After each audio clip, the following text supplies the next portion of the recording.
Ah, nickel, merci Nicolas pour ta réactivité. Et bonjour à tous. Je me permets, comme Cédric, de vous souhaiter tous mes vœux pour l'année 2025. Je vous la souhaite pleine de réussite en tout genre et bien sûr avec le regard, le secours et le soutien de notre Seigneur. Premier dimanche de janvier, premier dimanche de l'année, je vous propose aujourd'hui d'étudier le premier psaume, le psaume 1.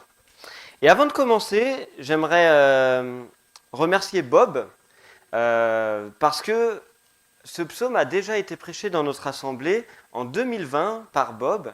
Il parlait du psaume 1 et 2 dans une même prédication que j'ai réécouté cette semaine et qui m'a aussi inspiré pour cette prédication.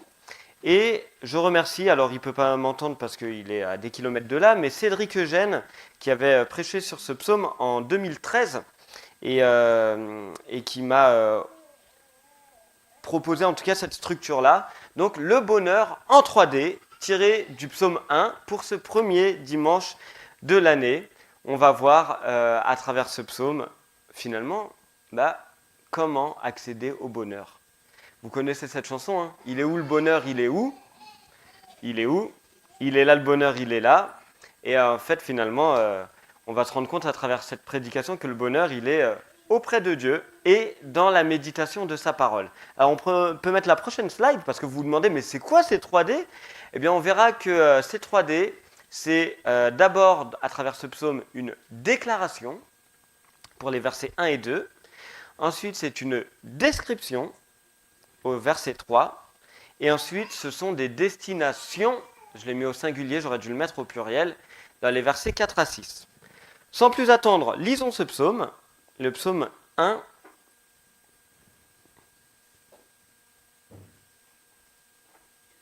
Où on va voir la définition du bonheur en 3 dimensions. Heureux l'homme qui ne suit pas le conseil des méchants, qui ne s'arrête pas sur la voie des pécheurs, qui ne s'assied pas en compagnie des moqueurs, mais qui trouve son plaisir dans la loi de l'Éternel et la médite jour et nuit. Déclaration. Il ressemble à un arbre planté près d'un cours d'eau. Il donne son fruit en sa saison, et son feuillage ne se flétrit pas. Tout ce qu'il fait lui réussit. Description. Et on finit avec destination, au pluriel. Les méchants, au contraire, ressemblent à la paille que le vent disperse. Voilà pourquoi les méchants ne résistent pas lors du jugement, ni les pécheurs dans l'assemblée des justes. En effet, l'Éternel connaît la voie des justes, mais la voie des méchants mène à la ruine. Jusqu'ici, la lecture de la parole du Seigneur. Alors, on commence avec la déclaration. Est-ce que tu veux bien, Nicolas, s'il te plaît, revenir à la toute première slide? Alors ça a été fait par une intelligence artificielle. Mais je voulais montrer ce bel arbre verdoyant. Je lui ai demandé à l'intelligence artificielle de me faire un arbre près d'un cours d'eau inondé de lumière. C'est quand même beau. Voilà, je voulais juste vous faire remarquer ça avant qu'on passe à la suite. Heureux l'homme qui ressemble à cet arbre. Je ne sais pas si vous demandez souvent si vous ressemblez à un arbre, mais on y va. Alors, d'abord, une déclaration. Le premier mot du livre des psaumes, c'est heureux.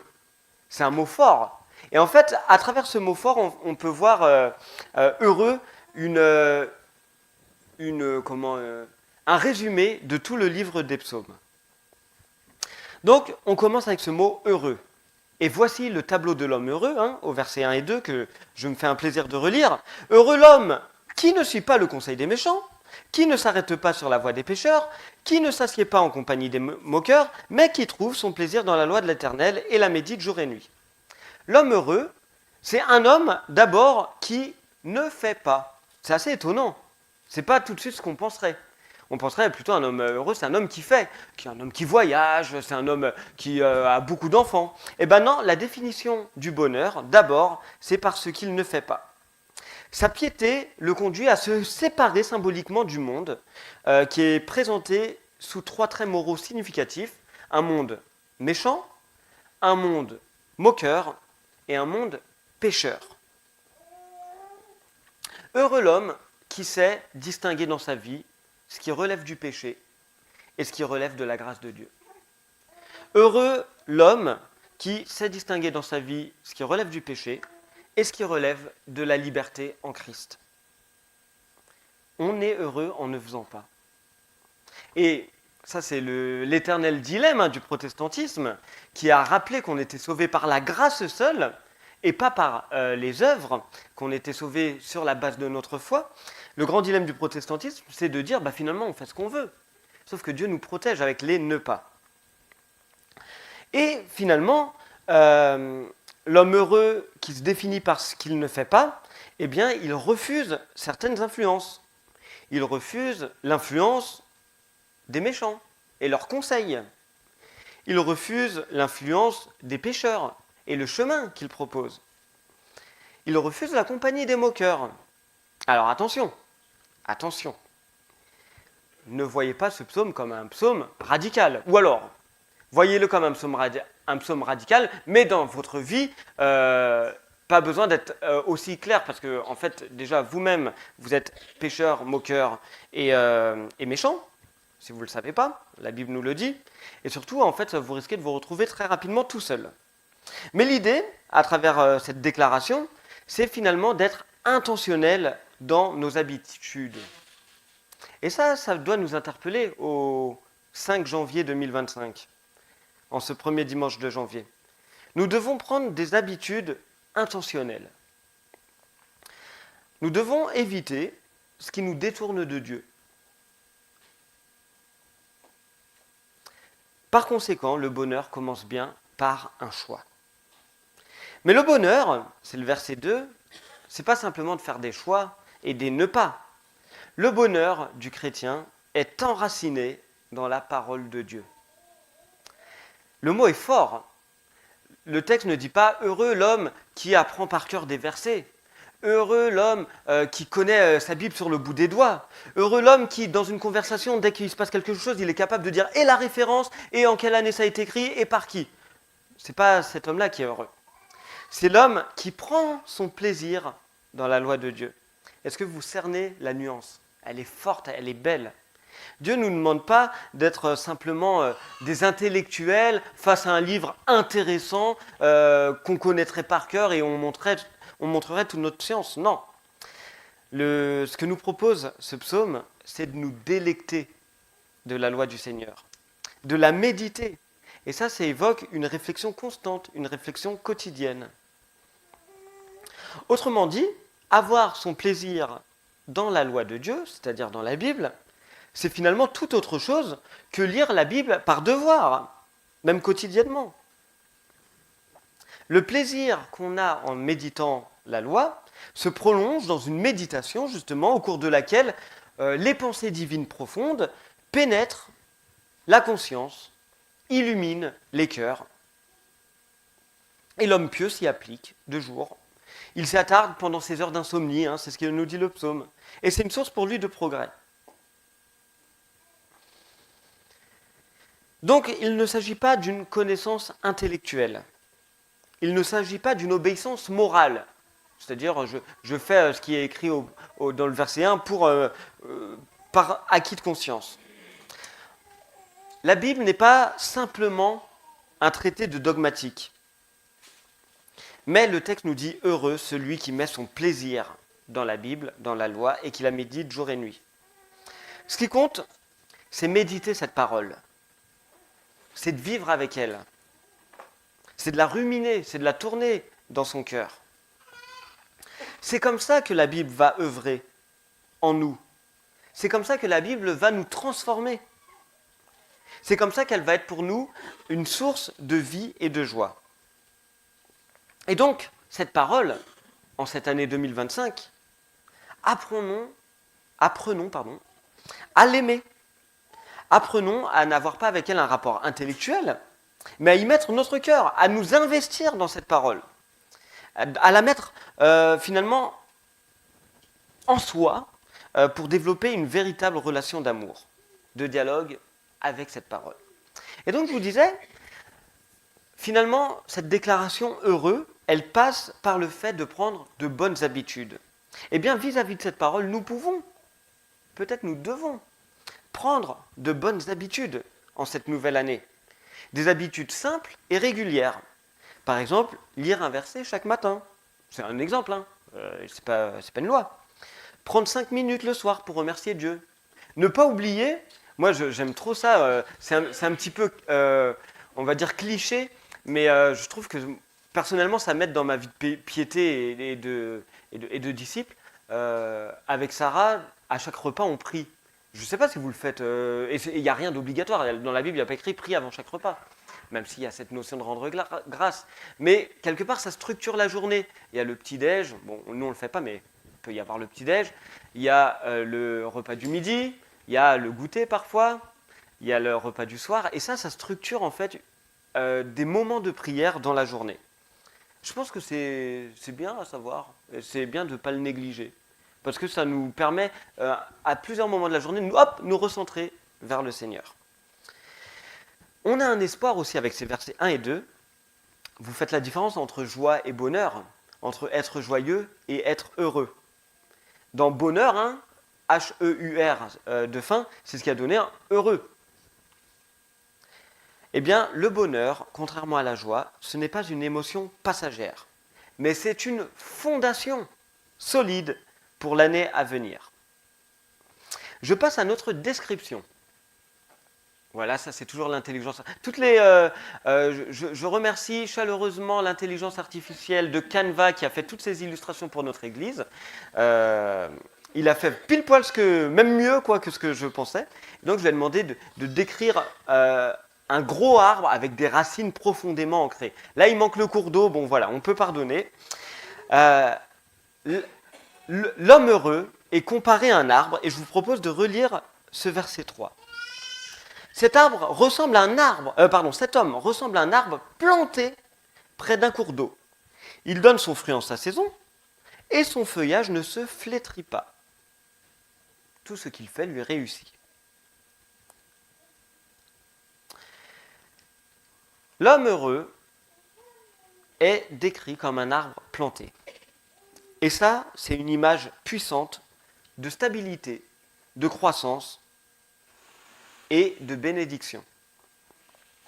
L'arbre est planté près d'un cours d'eau. Si vous avez bien suivi la métaphore filée, hein, l'homme ne s'assoit pas en compagnie des méchants, des moqueurs, il évite les conseils des méchants, et il médite, il prend son plaisir dans la loi de Dieu. Finalement, cette loi de Dieu apparaît ici, dans cette image, comme ce cours d'eau, qui va nourrir l'arbre, qui va faire que ses racines vont s'enraciner. Bon, c'est un peu redondant, mais qui va faire qu'il va s'enfoncer plus bas que terre et qu'il va être verdoyant. L'arbre planté près du cours d'eau, il est toujours nourri, même en période de sécheresse. L'arbre planté près d'un cours d'eau, c'est-à-dire l'homme heureux qui prend son plaisir dans la parole de Dieu, il porte son fruit en son temps. Et ça, c'est l'image d'une vie féconde, à l'image de la volonté de Dieu qui, elle aussi, est féconde.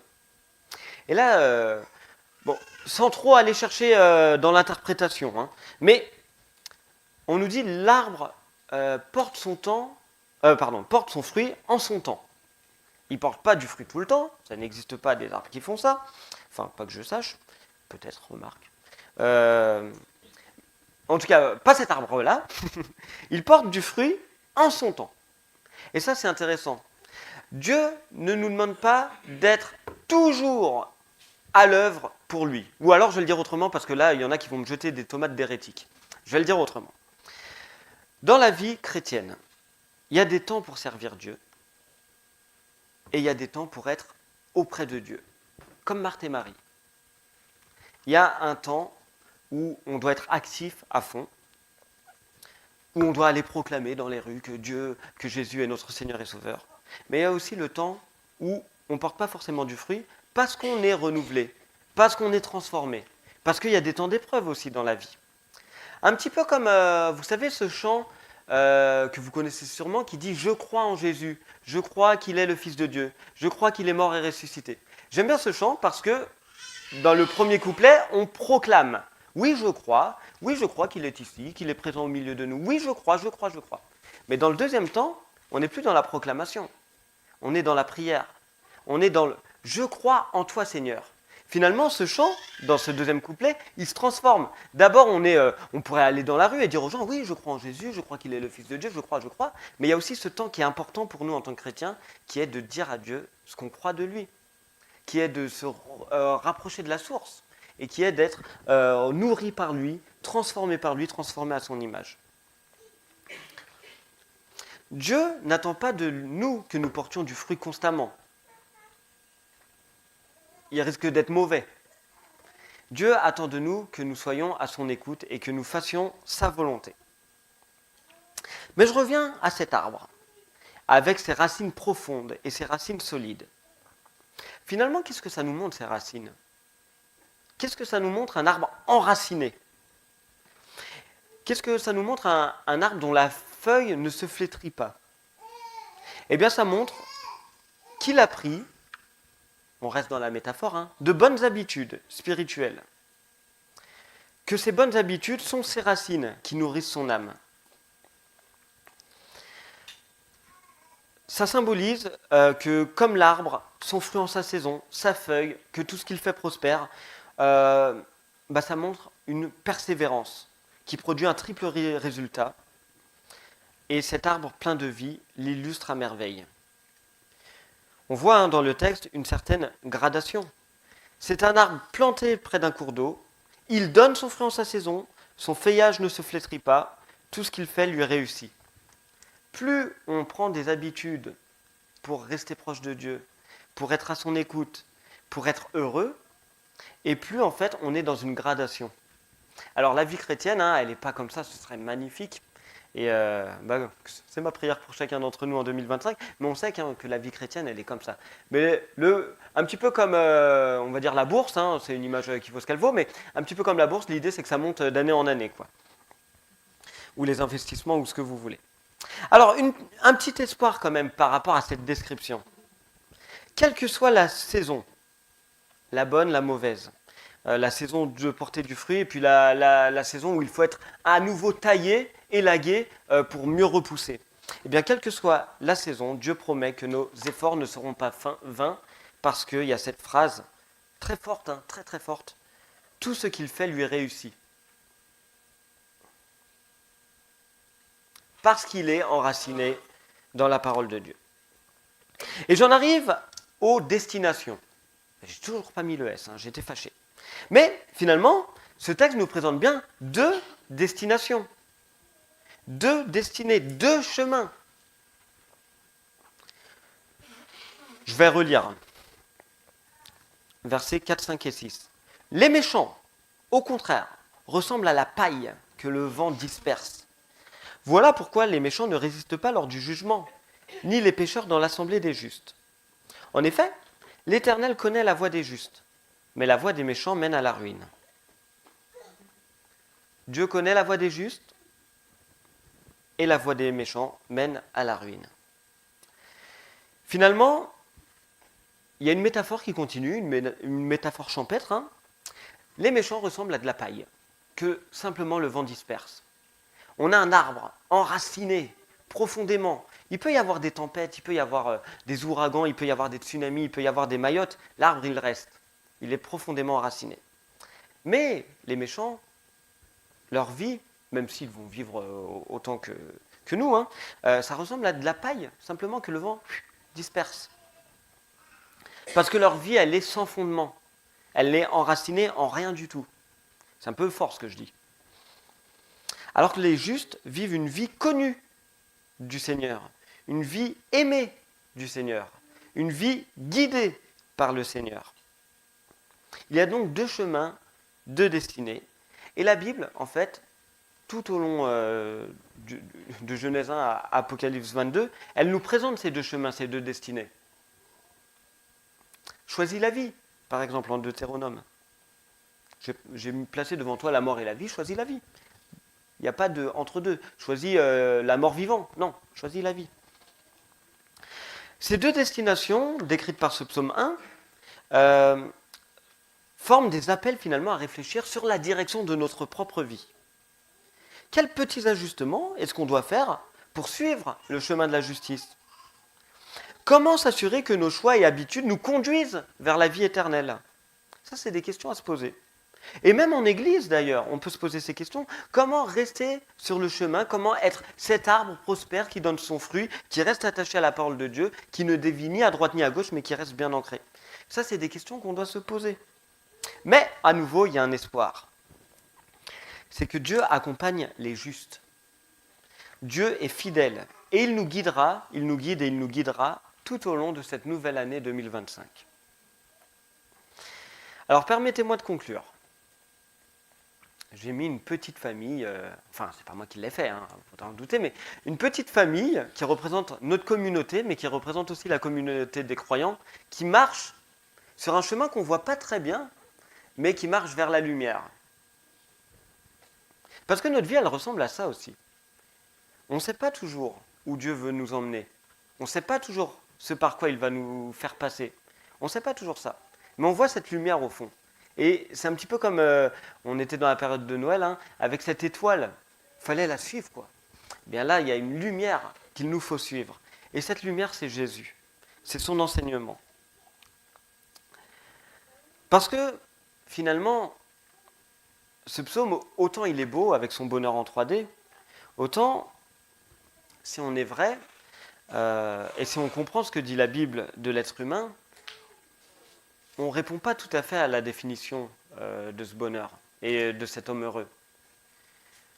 Nous-mêmes, il nous arrive d'être les moqueurs, d'être les méchants, d'être les pécheurs.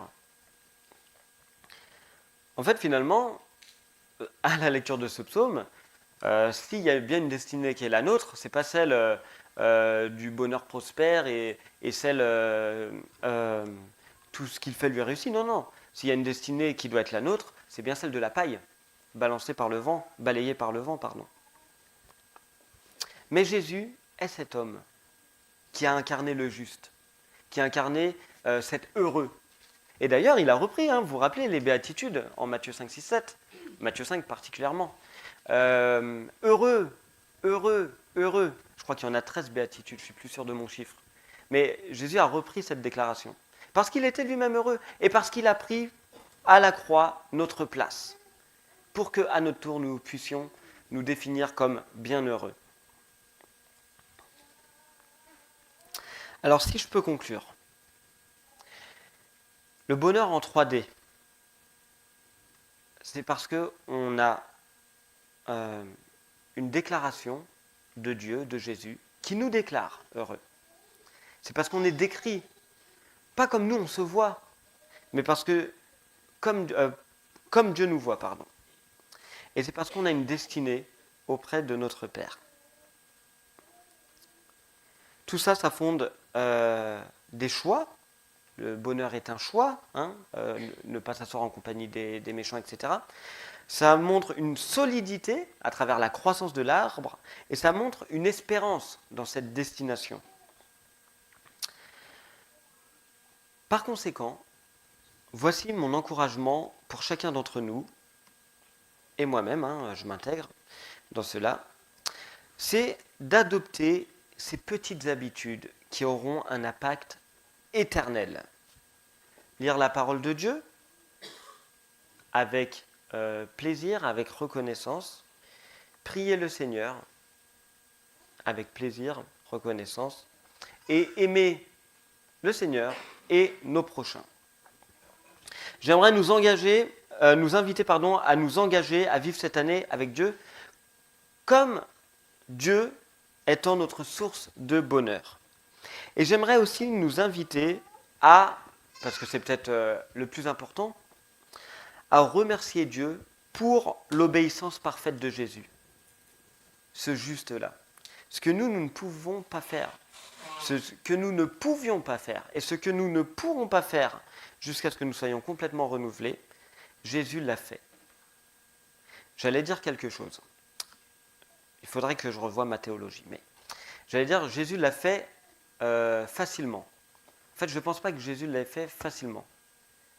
Dans son cœur, il n'y a rien qui était enclin à pécher, je pense, ça, c'est clair. Mais la vie de perfection de Jésus n'a pas été facile. Et il a réussi à vivre une vie de perfection qui plaise à Dieu. et qui montre que c'était un homme heureux, quoi, au sens où on l'a vu dans les versets 1 et 2. Et à sa suite, il nous engage à vivre cette vie, non pas de facilité, mais une vie qui rejette tout simplement l'autre voie et faire comme si elle n'existait pas. Nous devons nous concentrer sur la voie du bonheur, qui est celle du Seigneur. Je vous propose de prier. Seigneur notre Dieu, nous voulons te remercier pour ta parole. Ce psaume, on le connaît peut-être, et il a encore tant à nous apprendre.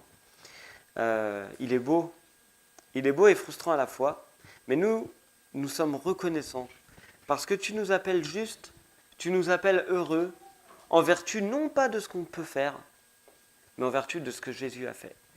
Son œuvre à la croix, qui nous donne cette vie éternelle, qui nous donne d'être cet arbre planté près du cours d'eau, dont le feuillage ne se flétrit pas, qui résiste aux tempêtes, qui résiste aux aléas de la vie. Seigneur notre Dieu, merci pour l'obéissance parfaite de Jésus. Seigneur notre Dieu, merci parce que Jésus est mort à notre place et que la mort ne l'a pas retenu. Elle ne pouvait pas face à sa perfection. En ce début d'année, Seigneur, je te remets chacun d'entre nous pour que tu nous aides à te plaire plus, que tu nous aides dans ces petites habitudes qui ne sont pas bonnes et qu'on doit changer, et que tu nous aides à prendre ces petites habitudes qui te plaisent, qui nous rapprochent de toi, qui font un sens, non pas simplement pour 2025, mais qui font un sens pour la vie éternelle. On s'en remet à toi, Seigneur, pour cette nouvelle année. Je te remets nos projets, nos perspectives, que tout soit ancré en toi. Je te remets notre Église. Je te prie pour qu'elle soit vraiment un arbre planté près d'un cours d'eau qui porte du fruit dans la ville du Mans. Que Le Mans puisse, notamment à travers l'église du CEP et les autres églises, entendre le salut en Jésus-Christ. Amen.